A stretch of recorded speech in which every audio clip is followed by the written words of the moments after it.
자, 요약집 38페이지 펴보세요. 대리의 사회적 작용이고 대리가 뭔지 그렇습니다. 거기 나오는데요. 2번이 더 중요합니다.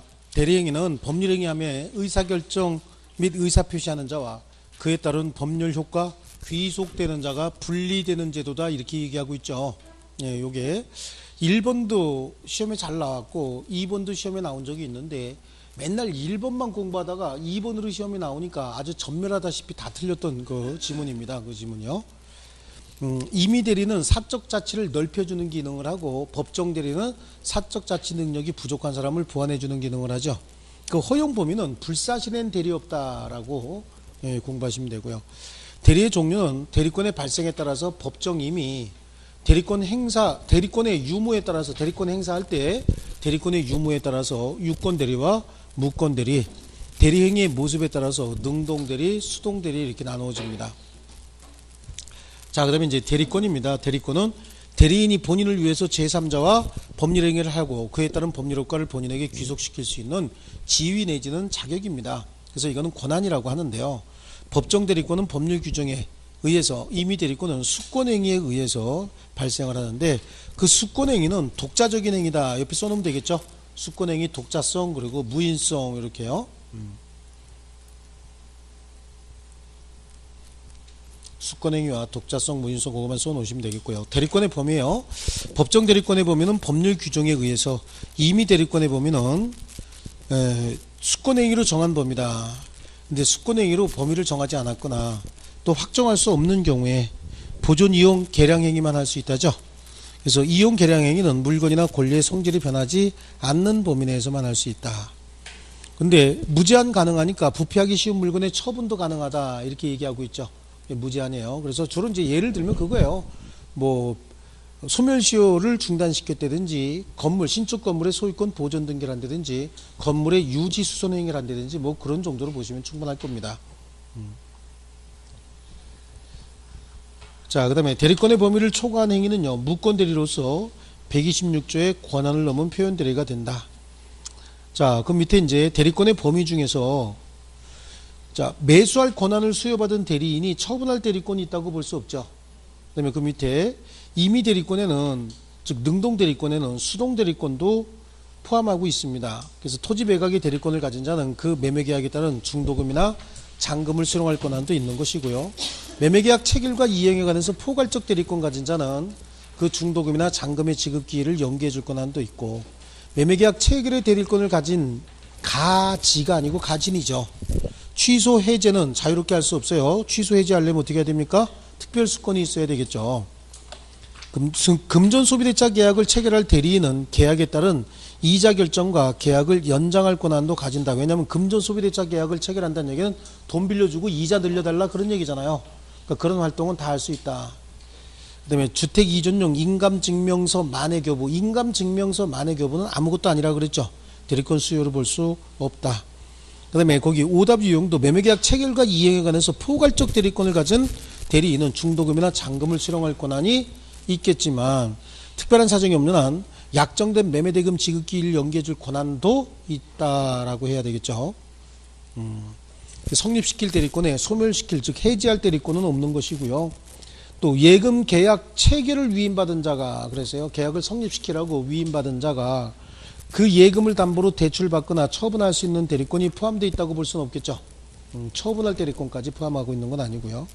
대리권의 제한에 공동대리와 자기계약 쌍방대리 금지가 나와 있죠. 공동대리, 대리인이 여러 명 있어도 각자 단독이라고 얘기했어요. 법률 규정 또는 수권행위로 공동으로 정한 경우에만 공동인데, 이때 공동의 의미는 의사결정의 공동을 의미한다. 그래서 공동으로 의사결정하였다면 표시는 각자 단독으로 가능한 것이고요. 공동대리에 제한이 있어도 능동대리는 공동으로 해야 되겠지만 수동대리는 각자 단독으로 가능하고요. 이를 위반하면 권한을 넘은 표현대리가 된다. 자, 그 다음에 자기계약과 쌍방대리 금지인데 가능한 경우엔 본체 주등이 그랬죠. 예, 본인의 허락이나 또는 단순한 채무이행인데 채무이행은 변제기 도래한 채무변제, 예, 이런 것 정도, 등기신청, 주식의 명의개서 이런 것들도 자기계약 쌍방대리가 가능한데 대물변제나 기한이 도래하지 않은 채무의 변제 이런 것들은 허용할 수가 없죠. 이런 것들은 허용되지 않습니다. 자, 그런데 그 대리권의 제한 중에서 3번에 있는 지문 참 재밌는 지문이에요. 한 사람의 변호사가 채권자, 채무자, 쌍방을 대리하여 강제 집행의 배당 절차에 개입하는 경우에 쌍방 대리 금지 규정에 위반되는 것은 아니다 라고 얘기하고 있어요. 되게 웃기죠. 한 사람의 변호사가 강제 집행 절차에서 채권자와 채무자를 동시에 대리해도 이거는 가능하다는 거예요. 왜 그래요? 변호사법에도 이렇게 정해져 있지만 우리 대법원 판례가 어떤 태도를 취하고 있냐면 법원에서 정해준 사안을 단순히 집행만 하는 거기 때문에 특별히 변호사 개인의 의사가 개입될 여지가 없다 이렇게 얘기하는데 그게 말입니까? 막걸리도 아니고 말도 아니고 그건 말도 안 되는 소리인 거예요. 그러니까 어떻게 한다고요? 밑에 것들은 몰라도 위에 것들은 무슨 일을 해도 무치다 그런 얘기죠. 창피함이 없다는 얘기인 거예요. 한 사람의 변호사가 채권자를 대리해서 채무자를 또 대리해서 강제 집행을 한대요. 그럼 그 변호사는 채무자의 재산 사항을 다 알고 있잖아요. 그럼 채권자 편을 들어서 채무자의 모든 재산을 하나도 빠짐없이 뺏어갈까 아니면 채무자 편에서 감춰줄까? 채권자 편에서 하나도 빠짐없이 다 가져간다고. 왜? 10%가 있잖아요. 10% 10% 띄어가잖아. 자기가 가져간 만큼 이긴 만큼. 근데 그게 가능하다라고 얘기하는데 이해가 잘 안 가는 내용이기도 하고 그건 사실은 변호사법도 뭐 헌법 위반이다라고 봐야 되거든요. 위헌적인 요소가 있는 건데 그건 안 되는 거야. 그러니까 전체적인 사회 구조가 이렇게 돼서 우리 사회의 구성이 그렇게 돼 있대죠. 한 5단계 정도로 이렇게 나눠져 있대죠. 사회 계층이 한 5단계, 최하 계층, 그 바로 위 계층, 중간 계층, 상위 계층, 최상위 계층 이렇게 나눠져 있대잖아요. 항상 이런 거 결정하는 사람은 이 사람들이죠. 최상위 계층인 거야. 얘들은 두들겨 패 안 패? 안 패. 얘들은 조금 있으면 얘들 올라올 수도 있잖아요.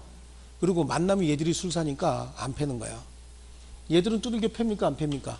경우에 따라서 두들겨 패죠. 언제? 정치 자금 안 내놓으면 두들겨 패는 거예요. 그리고 얘네들의 결정은 항상 지들 사이에서는 사이좋게 지내야 되잖아요. 그러니까 항상 분쟁은 여기서 생기는 거예요. 싸우는 것들 보세요. 싸울 때 보면은 이런 사람은 싸움 안 해요. 항상 여기 있는 사람들이 싸우죠. 싸우면 항상 누구 편을 들어요? 여기 편을 드는 거야. 모든 결정이나 판결이나 법이나 뭐 이런 거 만들어지는 거 한번 보세요. 만들어지면 항상 둘 사이의 분쟁을 이렇게 유발시키는 그런 내용이 항상 생겨요.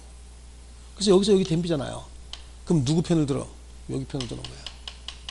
여기 편을 들어서 뭔가 대단히 휴머니즘을 갖춘 사람처럼 이렇게 해서 이 사람 편을 들어줍니다. 그럼 이 사람들은요, 힘이 없어서 얘들이 밟으면 밟힐 수밖에 없는 사람들인 거예요. 그러니까 빨리 우리는 여기로 올라가 줘야 돼요. 여기를 빨리 올라가 줘야지 2단계에 머물러 있으면 안 되는 거예요. 항상 분쟁은 여기서 생기는 거고, 그리고 이쪽 편을 들어줍니다. 사회 현상을 이런 마인드를 가지고 잘 보세요. 잘 보시면 다 이런 현상, 이렇게 일어납니다. 얘네들 사이에는 분쟁 거의 없습니다. 이들 사이에 얘네들은 이제 장관이나 뭐 이런 거 하려고 그럴 때 들키지, 절대 들키지도 않습니다. 힘이 있기 때문에. 그죠? 여기 군대 갔다 오신 분들 한 달에 5일에서 9일씩 휴가 나오는 군대가 있어요, 없어요? 난 그런 거 보고 막 이렇게 격분이 되는 게 저런 일이, 그죠? 평상시에 자기가 그런 짓을 했던 사람이 아니고 항상 깨끗한 사람처럼 했던 사람들이 뒷구멍에서는 다 그런 거 하는 거야. 왜? 아무도 안 건드려. 아무도 건드리지 않아요. 왜냐면 얘네들 여기 도움 받아야 되거든. 아무도 안 건드리는 거죠. 항상 건드리는 건 여기하고 여기 건드리는 거야. 특히 여기. 여기는 건드리면 얘네들이 시원히 하잖아요. 그죠? 여기는 아주 그냥 작사를 내는 겁니다. 항상. 그러니까 우리는 어디로 가야 돼?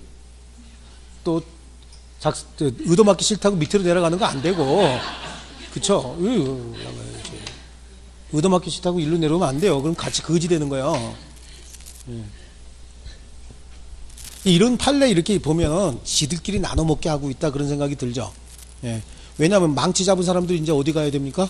그만두면 로펌 가야 되잖아요. 로펌 가서 한 건에 10억, 20억짜리 변론 하나 맡아야 되죠. 그래서 1년 내에 뭐 30억, 50억 이렇게 얘기하잖아요. 그것 때문에 이런 판례가 나오는 거예요. 목을 졸라야 되는데. 자, 그 다음에 밑에 배임적 대리행위 나오죠.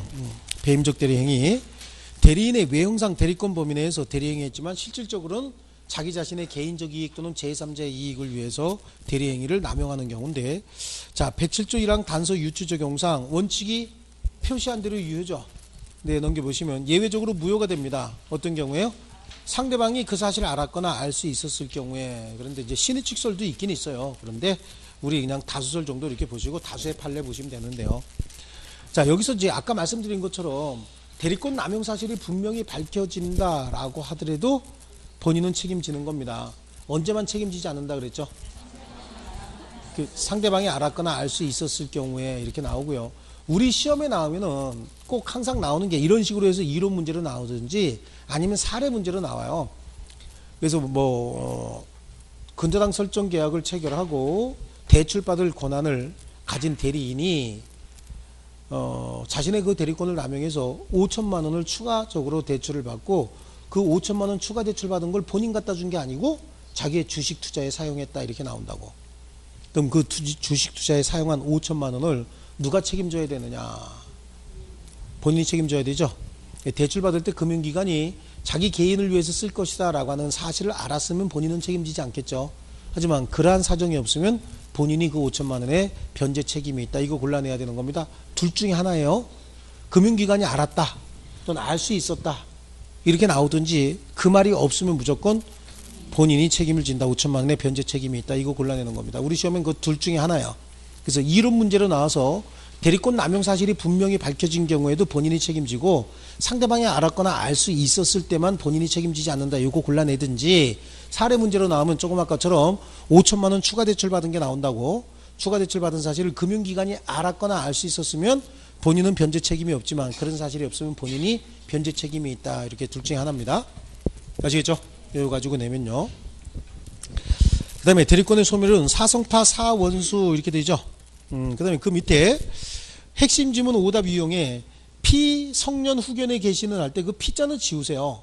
그냥 성년 후견의 개시 이렇게 맞는 거고 피성년 후견의 개시다라고 해서 완전히 틀렸다라고 볼 수는 없는데 뭔가 좀 바보 같은 표현이 조금 어린애 같은 표현인 거죠. 이거 잠시 제가 어려지고 싶었나 봐요. 그 두 번째 줄도 피성년 후견의 개시라고 또 나오고 있죠. 이건 대리권의 소멸 사유에 해당한다. P자를 전부 지워주시면 좋겠습니다. 자, 그 다음에 오른쪽 페이지로 가면 이제 대리행위가 나오죠. 이 대리행위는 대리인과 본인 사이의 법률관계를 대리행위다 이렇게 얘기를 하죠. 예, 둘 사이 본인과 대리인이 아니고 대리인과 상대방 사이의 법률관계죠. 예. 여러분의 반응을 보니까 지금 아무 생각도 없어요. 그렇죠? 1시간 끝났거든. 예, 머릿속에 용량이 꽉 찼거든요. 예.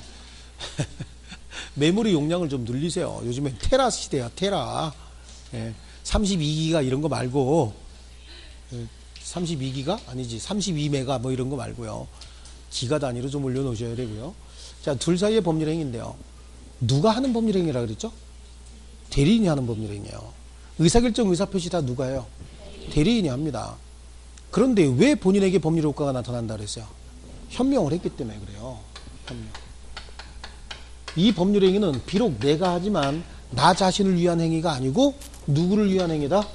본인을 위한 행위다. 비록 대리인 의리하지만 본인 갑을 위한 행위입니다 라고 표시를 했고 상대방도 이 사실을 알고 법률 행위를 했기 때문에 쌍방의 합의가 있었던 겁니다. 본인에게 법률 효과를 귀속시킬 거고 나도 본인에게만 일정한 청구를 하겠다라고 하는 합의가 있었던 겁니다. 자, 이게 이제 현명의 방식은 분류식행이라고 그래요. 분류식이기 때문에 어떠한 형식이든지 대리인 자신을 위한 행위다라고 하는 거, 이거 대리인 자신을 위한 행위가 아니라고 하는 것만 알면 되는 거예요. 그러니까 이렇게 하면 가장 확실한 현명이겠지만 갑의 이름만 썼다는 거예요. 이것도 법률 효과는 갑에게 귀속시킬 겁니다 라고 표시한 거죠. 이거를 이제 어떤 책에는 뭐 서명대리다라고 해서 시험에도 이제 그렇게 내는 경우가 가끔 있는데 과거에 제가 처음에 배울 때는 서명대리라고 배웠어요. 서명대리라고 배웠는데 그 이후에 서명대리라고 하는 건 이름만 대신 쓰는 것 같은 어떤 의미가 그런 의미를 더 많이 가지고 있기 때문에 그 이후부터는 서명대리란 말을 쓰지 않고 본인의 이름만 사용한 현명이다 이렇게 더 얘기를 합니다. 그게 더 확실한 표현이거든요. 근데 가끔 문제에 서명대리로 등장할 경우가 있어요. 그럼 서명대리로 등장하면 이거라고 이해하셔야 됩니다. 이제 나이 많이 드신 분들, 그러니까 저보다도 선배 교수들이 출제위원으로 들어가면 그런 걸 쓰는 경우가 있어요. 근데 잘 안 들어갑니다. 이제 웬만하면 저보다 후배들이 들어가지. 거기 가면은 한 달 동안 징역 살아야 돼요. 한 달 동안 바깥에 하고 완전히 두절이 돼가지고 나오지도 않습니다. 어떤 사람은 좋다 그래요. 자유를 느낀다 그러죠. 여러분들도 그거 들어가시면요, 일주일 정도 들어가요. 여러분도 성적이 좋으면, 과목별로 민법 성적이 좋으면 그 사람 중에서 5% 하는 드는 사람 중에서 이렇게 발췌해갖고 몇 명 들어갑니다. 네, 들어가면 일당이 17만 얼마인가요?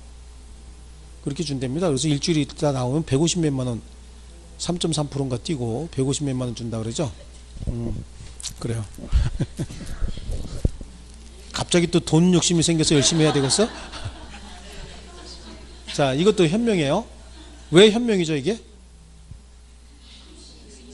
그렇지.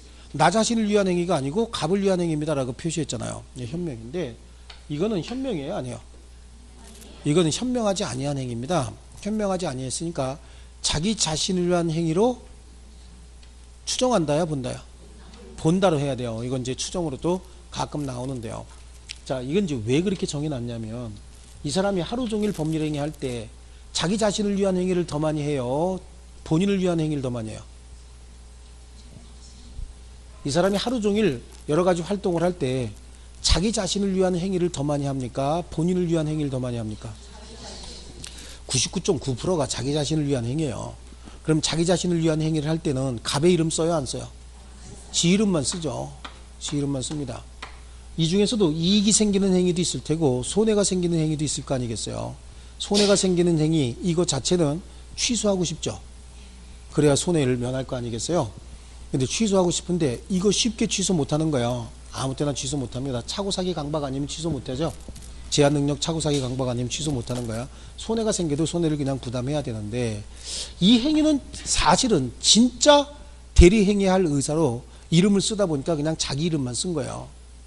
그렇죠. 보통 이제 이름 쓰면, 이름 아무 생각 없이 쓰다 보면 자기 이름 쓰는 경우도 있죠. 저 같은 경우에는 습관이 돼갖고 이름을 쓸 때 이렇게 씁니다. 이렇게 씁니다. 그럼 아들이 가끔가다 이거 꼭지 올리셔야죠. 아, 그렇구나. 자, 이렇게 쓴다고. 예, 그럴 때가 있어요. 무의식 중에 이렇게 쓰는 경우가 있어요. 그렇게 썼다는 거야. 그렇게 썼어도 이거는 자기 자신을 위한 행위로 보고 대리 행위할 의사가 있었음을 이유로 착오를 주장해서 취소할 수 없다. 왜 그래요? 왜 취소할 수 없도록 하는 거죠? 이걸 만약에 취소를 허용한다고 한다면 이것도 다 취소하려고 들 거라고. 아, 이 갑의 이름 써야 되는데 내 이름만 썼네요. 착오. 그래서 이런 걸 다 취소한다. 그럼 우린 일단 누구의 대리인으로, 친구하고 서로 너 내 대리인이 되고 나는 네 대리인이 돼서 법률행위 하다가 손해가 생기는 건 제 이름 쓰려고 그랬는데 착오입니다. 이런 식으로 다 취소해버리겠죠. 오히려 거래 안전을 해칠 가능성이 있는 거예요. 그래서 여기는 착오를 주장해서 취소할 수 없고 스스로가 법률행위의 당사자가 돼서 책임을 져야 되는 겁니다. 자기 자신을 위한 행위로 본다. 본다는 간주한다 그래도 마찬가지겠죠. 자, 그런데 다만 이 경우에도 상대방이 알았거나 알 수 있었다 그러면 대리효과가 발생을 하는데, 상대방이 알았거나 알 수 있었다 이게 나타나면 뭘로 나타나요? 위임장 제시로 나타나는 거예요. 위임장 제시. 그래요. 위임장을 제시했다. 자기 자신을 위해서 법률행위 하면서 자기가 자기 자신에게 위임장을 주는 사람이 있나요? 전혀 없을까요? 내가 나 자신에게 부여한 위임장을 가지고 날 자신을 위해서 법률행위 하러 다닌다. 심각한 병에 걸린 사람이죠. 이건 깊은 병에 걸린 사람이에요. 가끔가다 우리 생활 속에서 이렇게 보면은 드라마에서 나와서 그런가 어떤가 그런가 내가 나 자신에게 상을 줬다 이렇게 얘기하는 사람이 있어요. 그 빨리 치료되는 병 아닙니다. 그런 거. 지가 지한테 무슨 상을 주고, 예, 하여튼 웃기는 거 많아요. 그렇죠? 그런 사람 있잖아. 또 자기 자신의 이름을 자기가 부르죠. 내가가 아니라 이게 굉장히 깊은 병 걸린 사람들입니다. 그거 쉽게 치료되지 않는 그런 병, 아주 심각한 겁니다. 자기가 내가가 아니라 자기 이름을 불러. 의영이가 뭐 이러면서요. 자기를 3인칭으로 묘사하고 있죠. 한국어를 모르지 않으면 굉장히 깊은 병입니다. 그건 둘 중에 하나죠. 그건 쉽게 치료되는 병이 아니죠. 그런 사람들은 병원에 보내야지 법률행위 하도록 놔둘 게 아닌 거야. 그렇기 때문에 위임장을 제시하고 매매계약서 매도인란에 대리인이 자신의 이름만 적었다라고 하더라도 위임장을 제시했다는 그 사실만 가지고 본인을 대리하여 법률행위 한 것으로 봐야 되는 거예요. 아시겠죠? 예, 그렇습니다. 심각하게 병에 걸린 사람 아니면 그런 일 없다 그랬죠? 예, 자, 요겁니다. 그래서 현명은 분류식 행위고 특별한 형식이 없는데 대리인이 자신의 이름만 적은 경우에는 현명하지 아니한 행위로 봐서 이때는 착오를 이유로 취소할 수 없다. 다만 상대방이 대리인의 행위임을 알았거나 알 수 있었을 경우에는 대리효과가 발생을 하는데 그 구체적인 사례는 위임장 제시로 나타난다. 아시겠죠? 자, 요거 하고요. 이번에 이제 대리행위의 하자인 거예요. 대리행위의 하자인데 대리행위의 하자는 우리 민법 제 116조 제 1항에 자, 대리행위함에 있어서 의사의 흠결, 대리행위 할 때 의사의 흠결이 있었다. 이건 뭐 얘기하는 거죠? 의사와 표시의 불일치를 의사의 흠결이라고 얘기한다 그랬죠. 또는 사기, 강박 그래요. 사기나 강박. 여기는 하자 있는 의사표시를 얘기하잖아요. 그러니까 하자 있는 의사표시를 여기서 하자 있는 의사표시라고 하지 않는 이유는 이거하고 의미가 중복이 돼서 뭔가 헷갈릴까봐 사기, 강박으로 풀어놓은 거고요. 어떤 사실을 알았거나 악의 또는 과실로 인하여 알지 못한 것으로 그 법률 효과가 영향을 받을 때는 이거는 다 누구에 필요한 거야? 의사결정할 때 필요한 것들이잖아요. 이때는 누구를 표준으로 해야 돼요? 대리인을 표준하여 결정한다. 이렇게 얘기를 하고 있는 거예요. 대리인을 표준해서 결정해야 된다. 자, 그 다음에 116조 2항에는 다만 특정한 법률 행위를 위임함에 있어 이렇게 얘기를 합니다. 특정한 법률 행위 위임함에 있어서 대리인이 본인의 지시에 쫓아 법률 행위했을 때 그러니까 이거는 본인이 결정까지 다 해준 거예요. 어떤 물건 얼마에 가서 사와 이렇게 해가지고 콕 찍어준 거거든요. 본인의 지시에 쫓아 대리인이 법률 행위할 때는 이때는 대리인은 의사결정하지 않은 거잖아요. 본인이 결정한 의사에 가서 전달만 했죠.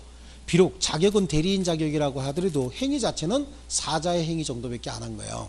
이때 본인은 자신이 안 사정, 본인의 악의 또는 과실로 인하여 알지 못한 사정에 관하여 이런 사정에 대리인의 부지를 주장하지 못한다는 얘기죠.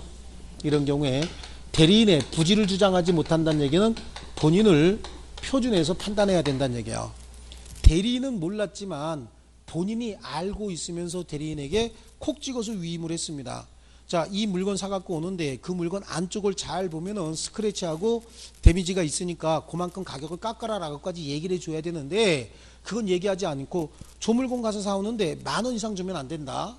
그리고 알아서 잘 좀 해봐 이렇게 얘기를 했대요. 잘 좀 해봐가 아니라 구체적으로 뒤집어 보면 안에 스크래치가 있고 데미지 있으니까 그만큼 가격 감액해야 된다라고 알려줘야 되는데 그런 얘기는 하지 않고 잘 좀 해봐 이랬대요. 그러니까 대리인이 가서 잘 요거 주세요. 10,000원에 주세요. 그리고 사갖고 온 거죠. 그럼 이제 본인이 봤을 때 너 이거 몰랐어 알았어? 그거 몰랐는데요. 이것도 안 보고 뭘 산 거야 막 하고 지랄 하겠죠. 그래도 가서 너 이거 몰랐으니까 가서 취소해라 라고 할 수 없다는 거야. 그때는 본인이 스스로 알았죠. 그렇기 때문에 이때는 본인을 표준하여 결정하기 때문에 그때는 하자담보 책임도 주장할 수 없고 알고 샀으니까 물건의 하자요. 또 착오를 이유로 취소도 할 수 없다 이렇게 얘기를 하는 겁니다. 이게 이제 대리행위 하자고 대리행위는 이제 여기까지고요. 그래서 발생한 대리행위가 있었으면 대리효과가 발생하겠죠. 예, 그래요. 대리효과가 발생을 했대요.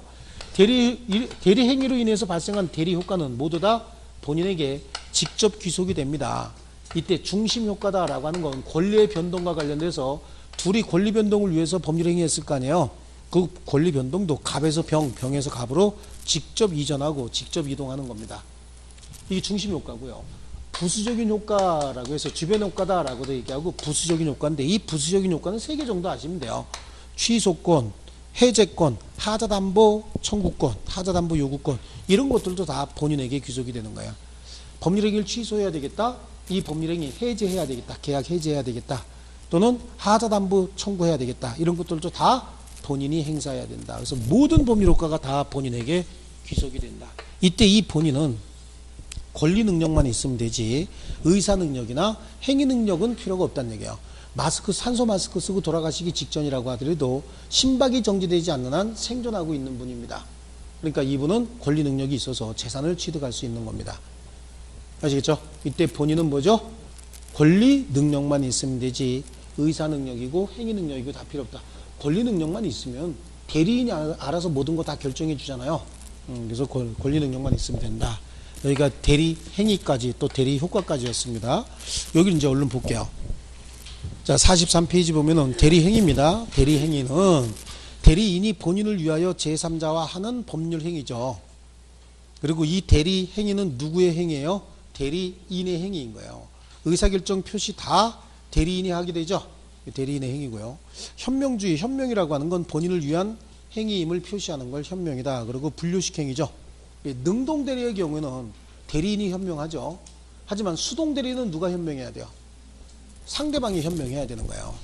자, 그 말의 의미는 얘가 가서 나는 갑을 대신해서 왔는데 사실래요? 라고 얘기를 하면 얘가 야, 갑 대리인 을 이렇게 부르면 갑을 갖다 주라고 어떤 의사표시 한 거거든요. 자, 좀 더 구체적인 예를 들면 매매계약을 체결하면서 중도금 1억 원을 다음 달 1일까지 주기로 했대요. 근데 오늘 병이 와가지고 중도금 1억 원인데 오늘 100만 원 주고 가는 거야. 야, 자 100만 원 받아. 그러고 주고 갔대요. 이거는 중도금 중 일부를 준 거예요? 아니면 중개 수수료서 수고비 준 거예요? 그거 가지고는 아직 모르죠. 이거 가지고는 아직 모르는 거예요. 그런데 병이 지나가면서 야, 갑대리 그러더라는 거예요. 그래서 나가봤더니 100만 원 받아. 그러고 줬대요. 여기는 현명이 있었죠. 그러니까 이건 뭐야? 중도금 중 일부가 되는 거예요. 그러니까 수동대리에 있어서는 상대방이 현명을 해야 돼요. 상대방이 현명하지 않았으면 의사표시 해석의 문제가 또 남게 되는 거예요. 그게 과연 중도금이었냐 아니면 중개 수수료를 준 것이냐라고 하는 건 다음 달 1일 날 중도금이 얼마가 들어오느냐 이거에 따라서 중도금에서 100만 원이 빠지고 들어왔으면 그게 중도금 중 일부가 되는 것이고 또 중도금이 다 들어왔으면 그거는 수고비가 되겠구나. 중개 수수료 정도 되겠구나. 중개 보수? 보수라고 해야 되나? 그렇죠. 중개업자의 중개 보수겠구나. 이렇게 판단할 수 있는 것이지 그 자리에서는 의사표시 해석을 함부로 할 수는 없는 거죠. 그래서 능동대리는 대리인 쪽에서 현명을 해야 되지만 수동대리는 상대방 쪽에서 현명을 해야 되고 상대방이 현명하지 아니한 경우에는 의사표시 해석의 문제가 다시 남게 된다. 아시겠죠? 자, 그리고 본인을 위한다의 의미는 본인의 이익을 위하여가 아니라 법률 효과의 귀속 주체가 본인이다. 그러니까 현명은 분류식이죠. 명시, 묵시 가능하고 본인의 이름만 사용해서도 가능하다고 얘기했죠.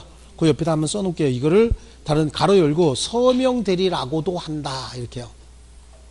요즘은 잘 쓰지 않습니다. 서명대리라고도 한다. 혹시 시험에 서명대리라고 나오면 여러분 당황할까봐 알려드리는 거예요. 현명하지 않은 행위의 효력은 이거죠. 이거. 현명하지 않은 행위의 효력. 대리인 자신의 행위로 봐야 되겠죠. 대리인 자신을 위한 것으로 본다. 다만 상대방이 대리인으로 한 것임을 알았거나 알 수 있었을 때는 그 의사표시는 대리행위로서 효력이 발생하게 된다. 예외적으로 상행위와 일상가사 대리에는 현명주의가 적용되지 않는다. 이거 왜 그럴까요? 부부간의 일상가사 대리는 이건 무슨 현명하는 게 더 이상하잖아요. 그 부인이 남편 속옷 사면서 이거 우리 남편 갖다 줄 거거든요. 이러고 사면 그게 더 이상하죠. 그럼 속으로 딴 사람 갖다 줄 거면서 이렇게 생각해. 오히려 그게 더 이상하지. 그죠? 그런 것까지 무슨 현명할 필요는 없는 거고요. 또 물어봐서도 안 되지. 누구 갖다 줄 건데요? 싸대기 맞죠? 잘못하면. 싸대기 맞는 겁니다. 그런데 상행위 같은 경우는 보세요. 이 밑에 있는 상점에 있는 물건들 있잖아요. 그걸 상품이라고 하거든. 그건 지금 현재 팔고 있는 사람이 사장인지 점원인지 잘 모르겠어요. 하지만 그 물건의 주인인 점주가 팔겠다라고 이미 공시해 놓은 물건이에요. 그리고 거기서 팔고 있는 사람이 소유주가 아니다라고 한다면 나는 이 사람을 통해서 팔겠다라고 이미 공시를 했죠. 현명이 이미 돼 있는 거예요. 추가적인 현명은 필요 없습니다. 또 그 점원이 사장님은 아무개고 저는 점원 아무개입니다. 이거 맨날 하면 알바 3시간 끝나면 애 쓰러져. 그렇죠? 이것도 보통 일 아닙니다. 3시간, 4시간 계속 떠드는 거 있죠? 이게 보통 일 아니에요. 처음에는 저도 이 강의할 때 4시간 강의 끝나면 맥을 못 쥐고 쓰러졌어요.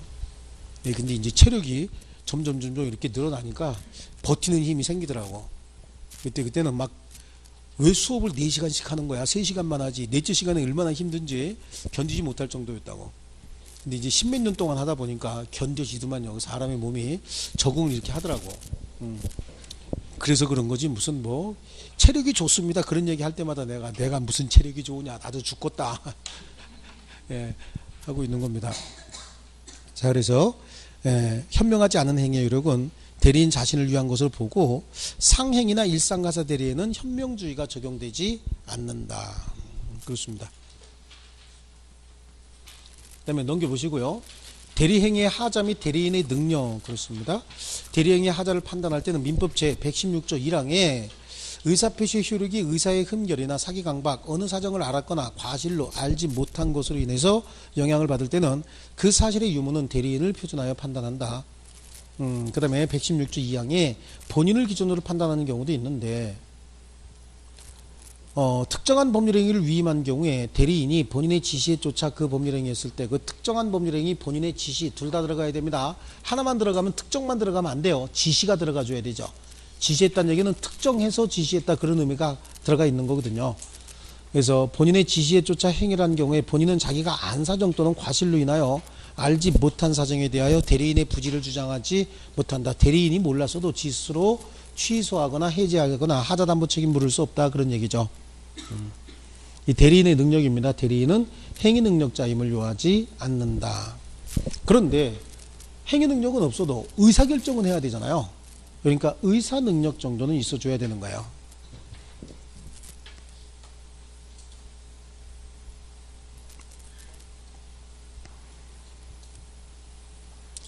자, 거기 밑에 핵심 지문에 오답 유형 거기 2번 있죠. 갑이 제한 능력자인 을과 위임 계약을 체결하고 을을 대리인으로 선임한 경우에 을의 제한 능력을 이유로 대리행위 취소할 수 있어요, 없어요? 대리인은 행위 능력자임을 요하지 않기 때문에 제한 능력자인 대리인이 법률행위를 했어도 이건 제한 능력을 이유로 대리행위 자체를 취소할 수는 없는 거예요. 다만 위임 계약은 둘이 이루어진 계약이지 이건 대리행위가 아니잖아요. 내부적 기초관계로서 둘이 위임 계약을 체결했는데 여기는 성년자였고 여기는 미성년자였다는 거예요. 그럼 이건 미성년자 측에서 위임 계약을 해지할 수는 있어요. 아시겠죠? 제한 능력을 이유로 해제할 수 있고요. 또 위임 계약은 당사자가 언제든지 해제할 수 있는데 특별한 사정이 없이 상대방이 불리한 시기에 해제한 경우엔 손해를 배상해 줘야 된다 이런 얘기가 있거든요. 이게 만약에 내부적 기초관계가 위임 계약인 경우에는 당사자가 언제든지 해지할 수 있겠지만 만약에 도급이나 고용 계약이었다라고 하면요.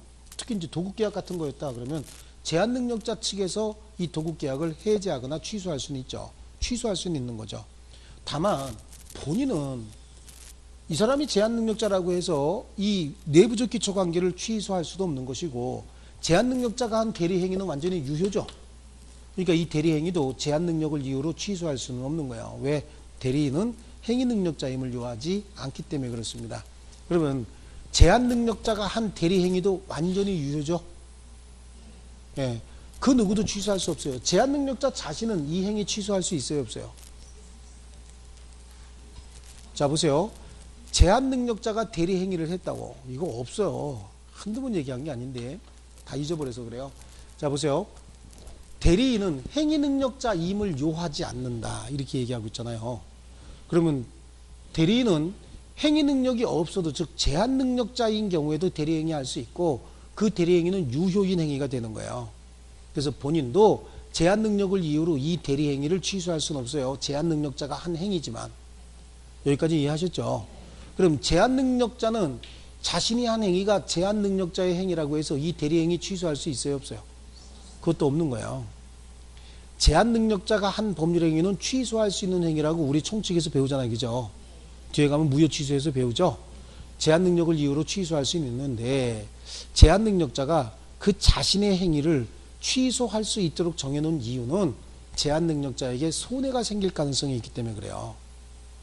그래서 취소할 수 있도록 해놓은 거야. 손해가 있든 없든 취소할 수 있다 이렇게 정해놓은 이유는 손해를 방지하기 위해서 그런 것이거든요. 그런데 제한 능력자가 대리인 자격으로 법률 행위했답니다. 여기서 생긴 손해는 누구한테 귀속이 됩니까? 본인에게. 이익이 생겨도 본인에게 귀속이 되죠.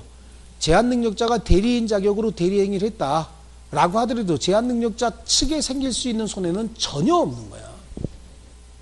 이해하셨어요? 그래서 대리인이 제한 능력자 자격으로 대리 행위를 했다. 그 대리 행위는 완전히 유효입니다. 본인도 취소할 수 없고 제한 능력자 측에서도 취소할 수 없습니다. 완전히 유효인 행위가 되는 거죠. 이해하셨죠? 좋아요.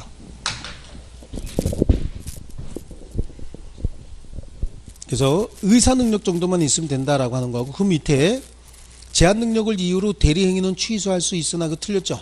취소할 수 없고, 위임 계약은 취소될 수도 있겠죠. 예. 자, 그 다음에 오른쪽으로 가면 대리 효과, 본인과 상대방 사이의 관계에 있어서 대리 행위에 의한 모든 법률 효과는 본인에게 직접 귀속이 되고, 이때 본인은 권리 능력만 있으면 충분하다. 의사 능력이나 행위 능력을 요하지 않는다. 대리 행위의 취소, 대리 행위의 취소 등은 다 본인이 해야 되죠.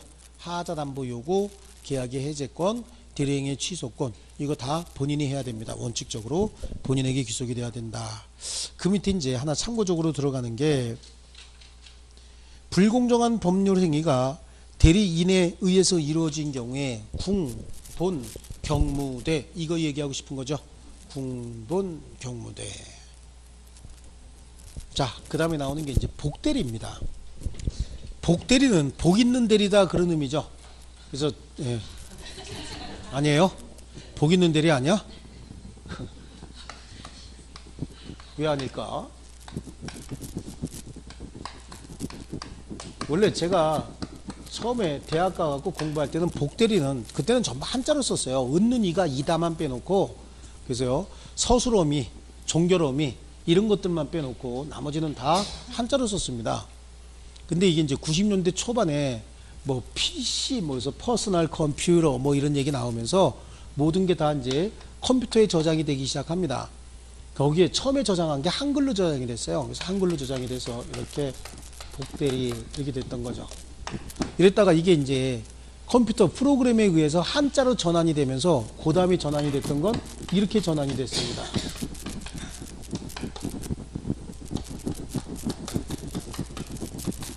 이렇게 전환이 돼버렸어요. 근데 이제 이게 이제 틀렸다. 근데 이 의미도 완전히 다시 복자거든요. 그러니까 대리인이 다시 대리인을 선임했다라고 하는 의미를 가지기 때문에 굳이 틀렸다라고 볼 수 있느냐라고 하는데, 이건 이제 법제처에 제가 이거 이렇게 바꿔야 된다 이렇게 하고 제안을 하나 올려놓은 게 있어요. 올려놨는데 아직은 반응이 없더라고요. 우리 민법에 100 몇 개인가요? 100 몇 개가 어법이 틀린 걸 제가 한번 올린 적이 있는데 3년 만에 반영이 됐어요. 그리고 법제처에서 한번 고맙다고, 감사하다고 이렇게 해서 문자가 온 적이 한 번 있었는데요. 어쨌든 그런 것도 있었어요. 여러분 시험하고 관련이 없는 부분이고, 이 부분엔 관련이 있는 부분이라 제가 자랑질합니다. 이런 건 다 옛날 조문에는 이렇게 돼 있었는데 지금은 어법에 맞게 이렇게 됐다라고 해서 자랑질하는 게 있는데, 원래는 이거 의미예요. 복대리라고 하는 건 대리권이 중복이 됐다라고 하는 의미인 거죠. 근데 뭐 다시 복자를 써서 다시 대리권을 수여했다라고 하는 의미도 또 전혀 없는 건 아니니까 그냥 쓰고는 있어요. 근데 원칙적인 의미는 이거예요. 그럼 대리권이 왜 중복이 됐느냐? 자, 이 복자를 쓰든 대리인이 두 사람 이상이니까 이 말을 쓸 수 있는 거죠.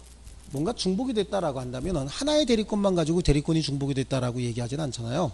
다시 대리권이 생겼다는 얘기도 하나의 대리권만 가지고 다시 대리권이 생겼다, 그런 말을 쓰는 건 아니잖아요. 그러니까 그냥 의미가 비슷하다라고 해서 쓰는 것이지, 일단은 본인과 대리인 그리고 상대방이 있는데 복대리란 말을 쓴다는 얘기는 대리인이 한 사람 더 있다는 얘기예요. 그럼 그 대리인은 대관절 누구냐라고 하는 거죠. 대리인 한 사람 더 있는데 그 대리인이 본인이 선임한 대리인이 한 사람 더 있다. 그럼 우리 앞에서 이걸 공동대리라고 배웠잖아요.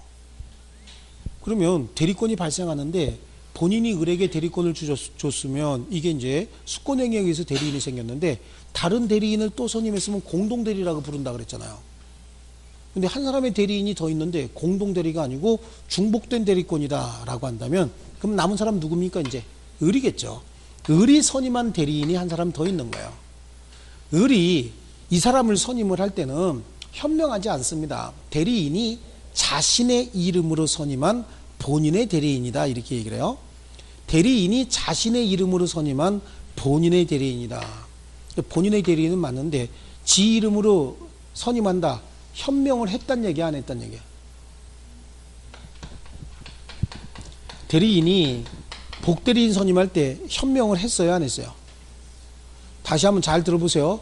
그러니까 중요한 내용들은 그냥 넘겨버리고 벌써 빨리 이게 보고 싶은 거야 내용에. 근데 시험엔 그런 것들이 나오는데 결론을 빨리 이렇게 알아놓고 결론적으로 빨리 가고 싶지 중간에 있는 내용들은 하나도 안 들으려고 자꾸 그래요. 눈빛들이. 대리인이 누구의 이름으로 선임했다고? 자신의 이름으로 선임했다는 얘기는 현명은 누구 이름으로 하는 거지 이거. 그럼 이거만 썼다는 얘기잖아요. 이건 대리행위야 아니에요? 이건 대리행위 아니라고 얘기했잖아요.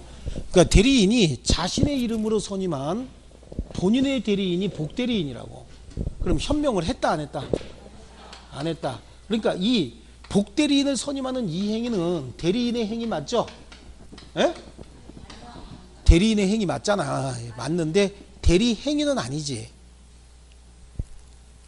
이게 이제 이건 한글 문제지 우리말 문제지 뭐 법률 문제는 아니에요. 사실은 법적인 문제는 아니고 제가 책임져야 될 내용도 아니고 여러분 스스로가 극복해야 될 문제인데 대리인의 행위는 맞잖아요. 하지만 그 행위가 대리 행위는 아니죠. 왜 대리 행위가 아니야? 현명하지 않았으니까 대리 행위도 아니죠. 그럼 이거 무슨 행위라고 봐야 돼요? 복임행위. 복대리인 선임행위라고. 그럼 복대리인을 선임했다는 얘기는 복대리인에게 대리권을 수여하는 수권행위다 이렇게 보시면 되잖아요. 그래서 이 행위는 복대리인 선임하는 일종의 수권행위로서 복임행위다 이렇게 얘기를 하고 복대리인을 선임할 수 있는 권한을 복임권이다 이렇게 얘기를 해요. 이 복임권은 이 대리인이 임의 대리인이냐 법정 대리인이냐에 따라서 저 대리인이 혹시 임의 대리인인 경우와 법정 대리인인 경우로 나눠서 여기는 이제 법정 대리 관계도 좀 시험에 나오니까 볼 필요 있습니다. 여기는요. 임의 대리인이다 라고 하면 병하고 법률행위 하면서 갑이 을이 가장 적임자라고 믿었으니까 을을 선임해 놓은 거거든 지금. 근데 을이 자기 자신이 병하고 법률행위 할 자신이 없다. 아니면 내가 바빠서 못하겠다. 그러면 갑한테 얘기해서 자기 스스로가 사임해야 되죠. 조용히 A를 선임하고 갑도 모르게. 그럼 A는 보니까 병 무섭네. 그럼 B 선임해야 되죠. B는 부들부들 떨면서 C를 선임합니다. C도 왜 그러는데 병 되게 무서운 애야. 그러니까 C도 슬그머니 겁나죠. 갑 찾아갑니다. 너 일 좀 하라고. 그래서 보니까 갑이 누구 일이요? 자기 일이지. 너 이거 어디서 났니? 그랬더니 뺑뺑뺑뺑 돌아서 다시 일로 올 수도 있죠. 네, 이렇게 될 수도 있다고. 그래서 이거는 일종의 배임행위가 될 가능성이 있기 때문에 원칙적으로 임의 대리인은 복임권이 없어요. 근데 예외적으로 임의 대리인이 복대리인 선임할 수 있는 경우가 있는데 예외적으로 복대리인 선임하기 위해서는 본인의 승낙이 있어야 되는 거예요. 복대리인 좀 선임해야 되겠습니다. 그랬더니 그래 그렇게 해라 라고 명시적으로 할 수도 있죠. 이거는 승낙은 명시적으로도 가능하지만 묵시적인 승낙도 가능하다고 얘기를 합니다. 그래서 본인의 승낙이 있어야 되는데 그 승낙은 명시적으로 묵시적으로 다 가능하다라고 얘기합니다. 자, 아니면 부득이한 사유가 있을 때 복대리인 선임할 수 있고요. 본인의 승낙이 있던 부득이한 사유가 있던 복대리인 선임했으면 선임 감독상의 잘못이 있으면 책임을 져야 되는 거예요. 선감 책임을 지는데 이 책임이 경감되는 경우도 있어요. 이 경감 사유는 본인이 뭐 했대요? 복대리인을 아예 지명을 해버렸다는 거예요. 을이 갑한테 복대리인 좀 선임해야 되겠습니다. 바빠서 안 되겠습니다. 그랬더니 갑이 A 시켜라 A. 쟤 굉장히 똑똑한 애야. 내 조카인데 내가 잘 알아. 쟤 좀 시켜라 라고 했대요. 그래서 선임했다. 그러면 선임에 의사결정하지 않았다는 얘기잖아요. 그러니까 선임 감독상의 책임까지 지는 것은 아니고 다만 이 경우에는 부부를 통해 책임을 진다라고 얘기를 하죠. 부적임, 불성실함을 알고 본인에 대한 통지나 해임을 태만히 해서 생긴 손해 정도만 진다. 그러니까 조금 경감이 된다는 얘기예요. 그 다음에 법정 대리인은요. 법정 대리인은 그 책임으로 이 법정 대리인이라고 하면 이거는 미성년자 갑에 대한 아버지 을이라고 보시면 돼요. 애비야, 애비. 또는 어머니 을이라고 보시면 되죠. 엄마나 아버지가 자기 미성년자에 대한 법정 대리인이다 라고 하더라도 미성년자를 위해서 모든 분야에 능통한 건 아니잖아요. 그렇죠? 오히려 모든 분야에 능통하지 않을 수도 있죠. 거의 모를 수도 있습니다. 모르는 경우가 많기 때문에 자기 스스로가 잘 모르는 일은 자식에게 손해가 생길까봐 전문가의 도움을 받을 가능성이 충분히 있잖아요. 오히려 그런 게 더 많아요. 그래서 전문가를 선택을 할 때는 애비나 애미가 알아서 선택을 해서 업무를 위임하고 그 대신 손해가 생기면 무조건 책임지라고 되어 있는 거야. 그러니까 이 책임은 무슨 책임이에요? 이거는 무과실 책임이다 이렇게 얘기합니다. 그래서 그 책임으로 복대리인을 선임할 수 있다. 다만 이 책임도 일부 경감되는 경우가 있어요. 언제? 부득이한 사유가 있을 때. 부득이한 사유가 있으면 선임 감독상의 책임 정도만 지는 거야. 이렇게 해서 선임된 이 복대리인 얘는 언제나 임의 대리인이죠. 임의 대리인이고 이 사람 또 복대리인 선임할 수 있어요? 없어요? 또 있는 거죠. 임의 대리인과 동일한 조건으로 복대리인 선임할 수 있다. 그렇다는 얘기는 원칙은 안 되지만 예외적으로 본인의 승낙이나 부득이한 사유가 있을 때는 복대리인 선임할 수 있고 그에 따라서 선임 감독상의 책임만 지면 된다 그런 얘기잖아요. 자, 그리고 이렇게 해서 선임된 복대리인은 누구의 대리인입니까? 이 사람은 본인의 대리인이죠. 그래서 상대방과 법률 행위할 때 또는 본인과의 관계에 있어서도 대리인과 똑같은 권리 의무가 있다라고 얘기를 해요. 여기서 복대리권과 대리권의 범위는 어떤 게 더 클까요? 완전히 똑같을까요? 아니면은 대리인의 대리권의 범위가 더 클까요? 그렇죠. 완전히 똑같을 수는 없겠죠. 암만 해도 대리인의 대리권의 범위가 복대리권의 범위보다 똑같거나 아니면 더 클 거예요. 여러분이 대리인이고 내가 어떤 사람이 일을 하기 위해서 다른 사람을 고용한다. 그런데 나하고 똑같이 법률 행위해라. 그럼 쟤하고 나하고 뭐가 되는 거야? 대등해지잖아요. 그거 참을 수 있어요? 없어요? 안 되는 거지. 내 말 들어야지. 그죠? 그러니까 완전히 똑같을 수는 없는 거죠. 그럼 나만 그런 게 아니고 하나도 부끄러운 게 아닌 거야. 누구나 다 내가 일을 시키고 하는 사람은 내 말을 잘 듣도록 지배구조가 돼 있어야지 내 말도 안 듣는다. 그럼 이거 뭐 하려고 채용하냐고. 내가 지배할 수 있어야 되죠. 지시명령에서 지배구조가 그렇게 돼 있어야 내 의도대로 뭔가 이루어지는 거예요. 그래서 요번에 어떤 시험에 나왔습니다. 복대리인을 선임한 경우에 대리인의 대리권과 복대리권의 범위는 일치한다. 맞아서 틀렸어요. 일치하는 건 아니죠. 최대 일치할 수는 있겠지만 어쨌든 대리인의 대리권의 범위가 복대리권의 범위보다 크거나 같을 수는 있겠죠. 이 수학적인 용어 이런 거 참 너무 멋진 거야. 그렇죠? 예, 자, 그래서 이제 임의 대리인이기 때문에 복대리권의 소멸사유 보면은 복대리권의 소멸사유 뭡니까? 임의 대리권의 소멸사유죠. 사성파, 사원수. 여기에 하나 더 추가되는 게 대리인의 대리권이 소멸하게 되면 복대리권도 같이 소멸해 버리는 거예요. 이해하셨나요? 사성파, 사원수 이거에 의해서 대리권이 소멸하게 된다. 그럼 여기서 사성파는 복대리인의 사망, 복대리인의 성년후견의 개시, 복대리인의 파산을 얘기하는 거죠. 여기는 본인의 사망 똑같고요. 원인된 법률관계는 대리인과 복대리인 사이의 원인된 법률관계의 종료, 수권행위의 철회는 대리인이 복대리인에 대한 수권행위를 철회하는 것이고요. 그 다음에 결국은 복대리인은 대리인의 대리권에 부종할 수밖에 없거든요. 그래서 대리인의 대리권이 소멸하면 대리인이 선임한 복대리권도 같이 소멸해버린다. 그래서 이게 복대리권의 소멸사유였고요. 조금 쉬었다가 복대리 책 읽어드리고 무권대리 쪽으로 가겠습니다.